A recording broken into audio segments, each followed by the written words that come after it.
Hello everyone, welcome to Guidely. How are you all? I hope you all are good and doing great. अपनी preparation भी आप बेहतर तरीके से कर रहे होंगे। मैं हूं आपकी ABFM एजुकेटर प्रगति और आज हम डिस्कस करने वाले हैं डायरेक्टिंग, जो कि चैप्टर 5 है आपका मॉड्यूल ए का।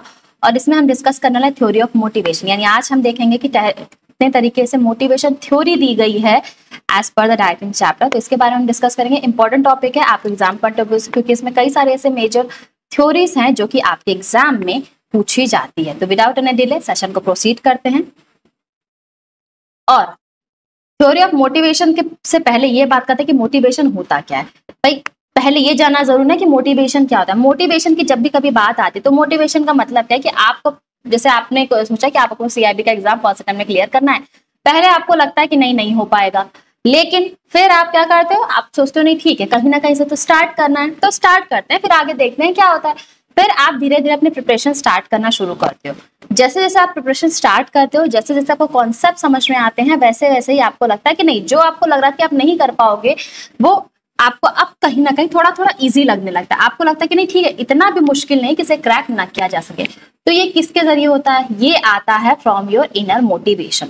यानी मोटिवेशन कह सकते हैं, अगर मैं नॉर्मल टर्म से बात करूं तो मोटिवेशन क्या है? मोटिवेशन का मतलब है एक ऐसा प्रोसेस, आप कह सकते हैं एक ऐसी जर्नी है जिसमें आप कहते हो कि ये मेरे लिए कर पाना पॉसिबल नहीं है, लेकिन जैसे जैसे आप स्टेप बाय स्टेप आगे बढ़ते जाते हो, वही चीज जो आपको करना मुश्किल लग रहा था वही अब आपके लिए इजी लगने लगता है। तो कल तक जो आपको लग रहा था नहीं CIB का एग्जाम मुश्किल है, फर्स्ट टाइम में क्रैक नहीं कर पाएंगे, लेकिन जैसे जैसे आप धीरे धीरे आप एक स्टेप आगे बढ़ते जाते हो, आप प्रिपरेशन करना शुरू करते हो, जैसे आपको चीजें समझ में आने लगती है, तो आपको क्या लगता है कि नहीं ये इतना भी मुश्किल नहीं था, इसे किया जा सकता है। तो इसे ही कहा जाता है मोटिवेशन। यानी मोटिवेशन की अगर मैं बात करूं तो सबसे पहले आपको एक आइडिया लेकर आपने गोल फिक्स किया कि आपको कोई पर्टिकुलर गोल आपने फिक्स किया, उसे आपको अचीव करना है। देन आप उस गोल को किस तरीके से फुलफिल करोगे उसके रिगार्डिंग आप प्रॉपर प्लानिंग करते हो, ठीक है। उसके बाद आप क्या करते हो, आप एक अपना एटीट्यूड ऐसा मेंटेन करके चलते हो कि नहीं, अगर मुझसे नहीं हो रहा है, अभी मैं कोई ये चीज अचीव नहीं कर पाऊँ, लेकिन आगे चल करके मैं कहीं ना कहीं से अचीव कर लूंगा। और ये जो एटीट्यूड आता है ये आपकी परफॉर्मेंस से बेस्ड है। यानी जैसे जैसे आप बेहतर करते जाते हो वैसे वैसे ही आपका माइंडसेट ये मेंटेन होता जाता है कि हाँ, जो काम कल तक मुझे लगा था मैं नहीं कर पाऊंगा, लेकिन अब मैं उस काम को इजीली अचीव कर सकता हूँ। यानी मैंने जो एक गोल सेट कर रखा था, कल तक जो मुझे लगा था मैं नहीं कर पाऊंगा या कर पाऊंगी, आज मैं उस गोल को अचीव कर सकती हूँ। जैसे जैसे अपनी परफॉर्मेंस बेहतर करते जाते हैं वैसे वैसे हमारी एटीट्यूड मेंटेन होता जाता है और वैसे वैसे ही हम सक्सेस की तरफ भी बढ़ते चले जाते हैं। It's all happen just because of the motivation, ठीक है। तो ये तो बात होगी, मैंने नॉर्मल टर्म्स में बताया कि मोटिवेशन का क्या मतलब होता है। अब अगर मोटिवेशन की बात करें, थ्योरी वाइज अगर बात करें, तो मोटिवेशन कहां से आया भाई? मोटिवेशन लैटिन वर्ड मोटिव से लिया गया है। यानी मोटिवेशन वर्ड एक लैटिन वर्ड था जिससे डिराइव्ड हो रखा है मोटिव, जिसका मतलब है नेसेसिटी, ठीक है, जिसका मतलब है जरूरत, कि आपको किसी काम को करना है तो वो काम करना आपके लिए क्यों जरूरी है, क्या बेनिफिट होने वाला, और ये किसी पर्सन के सेल्फ बिलीफ से ही हो पाता है। यानी ये जो प्रोसेस है, यानी ये जो मोटिवेशन है, किसी पर्सन के अंदर से ही आता है कि हाँ आपको पर्टिकुलर ये काम करना है, क्योंकि आपको लगता है आप उस पर्टिकुलर चीज को या गोल को या ऑब्जेक्टिव को अचीव कर सकते हो, ठीक है। इसके अलावा जो लोग होते हैं वो मोटिवेटेड होते हैं कि वो एक्शन को ले सके, ताकि उन्होंने जो भी गोल है, जो गोल सेट कर रखा है, उसे अचीव कर सके, जैसा कि मैंने आपको अभी पहले बताया, ठीक है। इसके अलावा ये भी पॉसिबल है, कुछ साइकोलॉजिकल फैक्टर्स भी होते हैं जो कि लोगों के बिहेवियर को कहीं ना कहीं चेंज करते हैं, उन्हें कहीं ना कहीं फोर्स करते हैं, डिराइव करते हैं कि वो अपने गोल को पूरा कर सके, ठीक है। लेकिन यहाँ पे देखिए एक चीज बताती हूँ मैं आपको कि अभी हम बात कर रहे हैं कि लोगों के अंदर से एक विद इन एक सेल्फ बिलीफ आता है कि हाँ आप इस पर्टिकुलर काम को कर सकते हो, लेकिन ये क्या है, कहीं ना कहीं जरूरी है कि हर कोई सेल्फ मोटिवेटेड हो? जरूरी है कि क्या सेल्फ एनर से ही आपको मोटिवेट किया जाए? नहीं ना, आपको किसी देख कर भी आप किसी को मोटिवेट होते हो, ठीक है। तो मोटिवेशन क्या है? मोटिवेशन एक ऐसा प्रोसेस है कि आपको लगता है कि हाँ किसी सर्टेन चीज को, किसी गोल को, किसी ऑब्जेक्टिव को अचीव कर सकते हो। ये आपका इनर से भी हो सकता है या फिर आपको आउटर से भी आपको इस तरह का मोटिवेशन मिल सकता है, ठीक है। तो ये तो बात होगी मोटिवेशन की। इसके अलावा ये भी कहा सकता है, डायरेक्टली ऑब्जर्व किया है कि जो गोल्स हैं, जो लोगों को मोटिवेट करते हैं कि वो एक्शन ले सके, या फिर मोशन इनकम्पास कर सकते हैं। ये सिर्फ और सिर्फ फैक्टर ऐसे नहीं है जो सिर्फ और सिर्फ बिहेवियर बेसिस पे क्वेश्चन क्रिएट करें, बल्कि ये गाइड करने का भी काम करते हैं और मेंटेन करने का भी काम करते हैं बिहेवियर को ओवर द टाइम। यानी मोटिवेशन का मतलब ये नहीं है भाई कि आपने एक बार सोचा कि आपको इस पर्टिकुलर चीज को, इस गोल को, इस ऑब्जेक्टिव को अचीव करना है, बस उसके बाद सारा मोटिवेशन खत्म हुआ। बिल्कुल भी ऐसा नहीं है, बल्कि ये एक ऐसा प्रोसेस है जिसमें ये आपको टाइम टू टाइम गाइड तो करता ही रहता है, बल्कि जो ह्यूमन बिहेवियर है उसको मेंटेन करने का भी काम करता है। तो ये तो बात हो गई मोटिवेशन की, ठीक है। अब बात कर लेते हैं मोटिवेशन थ्योरी की, जो आपके एग्जाम पॉइंट ऑफ व्यू से बहुत ही ज्यादा इंपॉर्टेंट है। सबसे पहले बात करते हैं ईआरजी थ्योरी ऑफ मोटिवेशन, ठीक है। तो देखिए, Alfred Eros theory of motivation के नाम से इसे जाना जाता है। इसे इस मॉडल को, यानी ईआरजी मॉडल, अभी ईआरजी का फुल फॉर्म क्या है ध्यान रखिएगा, एग्जिस्टेंस, रिलेटेडनेस और ग्रोथ। ये आपका ईआरजी है, यानी इसी बेसिस पे ये जो मॉडल है, ये मॉडल इसी पे बेस्ड था। और इसे एस्टैब्लिश करने का, इसे प्रोफाउंड करने का जो क्रेडिट है वो किसको जाता है, वो जाता है क्लिंटन एल्फ्रेड को, इसका क्रेडिट जाता है। इसी वजह से Alfred Eris theory of motivation भी कहते हैं। इन्होंने क्या किया था, जो मास्लो हायरार्की ऑफ नीड्स की जो थ्योरी थी उसको उन्होंने कंसीडर किया था, उसका इन्होंने रेफरेंस लिया था और फिर इसे ही इन्होंने 3 फैक्टर मॉडल में कन्वर्ट किया था, जो ये बताता है कि क्या ऐसी चीजें हैं, क्या ऐसे पर्टिकुलर पॉइंट्स हैं जो लोगों को मोटिवेट करने का काम करते हैं, ठीक है। तो वहीं अगर ईआरजी, जैसे मैंने आपको बताया, ईआरजी का मतलब होता है एग्जिस्टेंस, रिलेटेडनेस और ग्रोथ, ठीक है। तो इसीलिए इसे ईआरजी थ्योरी ऑफ मोटिवेशन के नाम से भी जाना जाता है।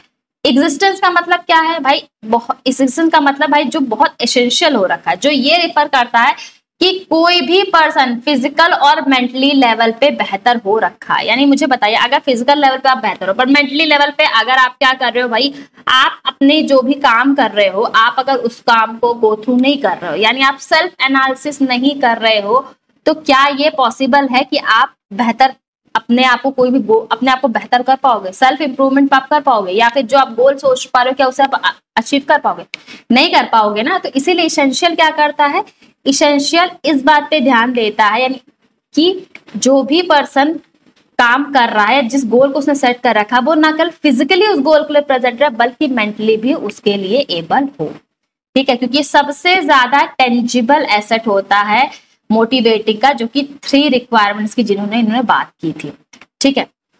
और इसके अलावा ये सबसे पहले जरूरी भी होता है। मान लीजिए आपने सोचा आपको सीआईबी का एग्जाम फर्स्ट अटेम्प्ट में क्लियर किया, ऑब्वियस सी बात है, जो आपका गोल है कि आप चाहते हो फर्स्ट अटेम्प्ट में सीआईबी का एग्जाम क्लियर हो जाए, लेकिन आप मेंटली और फिजिकली प्रिपेयर्ड ही नहीं हो। आप सोचते हो ठीक है चलो हमने सोच लिया, गोल हमने बना लिया कि हाँ हम इसे क्रैक कर लेंगे, आगे चल करके हम इसे धीरे धीरे पढ़ाई करेंगे और क्रैक करेंगे, लेकिन क्या आपने खुद को मेंटली प्रिपेयर किया है?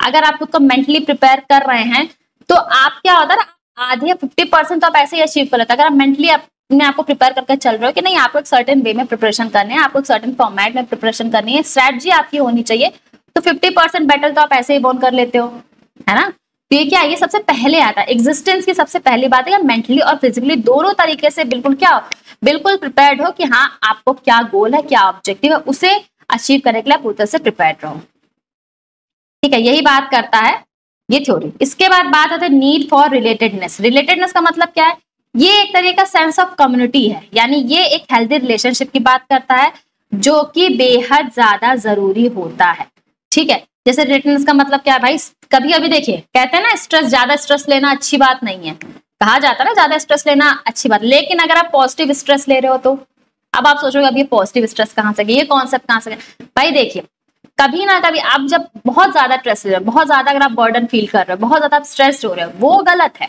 ठीक है। लेकिन कहीं ना कहीं अगर आपको एक पॉजिटिव लेवल तक आप स्ट्रेस अगर मेंटेन करो तो कहीं ना कहीं आपको प्रमोट भी करता है आगे बढ़ने के लिए, ठीक है। यानी अगर आपको किसी पर्टिकुलर गोल को लेकर के आपका कोई स्ट्रेस हो रखा है, तो ये नहीं है कि आप दिन भर उसके बारे में सोचते ही चले जा रहे हो, तो ये क्या होगा, आप ओवर स्ट्रेस हो रहे हो चीजों को लेके। लेकिन जब आप चीजों को लेकर किसी भी गोल का ऑब्जेक्टिव लगा, आप स्ट्रेस्ड हो रखे हो और आप ये सोच रहे हो कि ठीक है ये स्ट्रेस है, इसका मतलब मुझे काम करना है, तो मैं क्या ऐसा तरीका निकालूं कि ये काम मैं स्ट्रेस को कम कर सकूं, तो यही कहा जाता है पॉजिटिव स्ट्रेस, जो आपको इनकरेज करता है कि आप आगे बढ़ सको और अपने काम को बेहतर तरीके से कर सको। और यही बात करता है रिलेटेडनेस का कॉन्सेप्ट, ठीक है। यानी ये कहता है कि जो स्ट्रेस है वो भी बहुत ही इंपॉर्टेंट हो रखा है। जो इंटरपर्सनल और सोशल रिलेशनशिप के रिगार्डिंग जो स्ट्रेस हो रखा है वो भी बहुत ज्यादा जरूरी हो रखा है।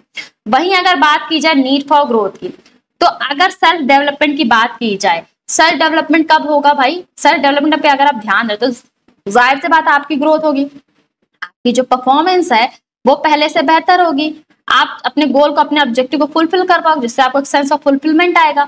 और जब इस तरीके की फीलिंग आती है ना, तो ये क्या है, ये सबसे ज्यादा बेनिफिट किसको देता है? आप ही को, यानी एज ए ह्यूमन बीइंग आपको ही सबसे ज्यादा बेनिफिट देता है। यानी आपने कोई गोल डिसाइड किया, आपने क्या किया, अपने गोल डिसाइड किया और अपने सेल्फ डेवलपमेंट पूरा ध्यान दिया और आपने उस गोल को अचीव कर लिया, तो इसका बेनिफिट क्या होगा? एक सेंस ऑफ फुलफिलमेंट आती है आपको, फिर लगता है कि हाँ अब मैंने अगर ये गोल अचीव कर लिया तो इसका मतलब ऐसे बेहतर भी परफॉर्म कर सकता हूँ, इससे बेटर गोल भी मैं अचीव कर सकता हूँ। तो ये क्या है, यही नीड होती है ग्रोथ की, जो कि यही होता है जो पॉसिबल हो पाता है, सेल्फ डेवलपमेंट से आपका पॉसिबल हो पाता है ग्रोथ।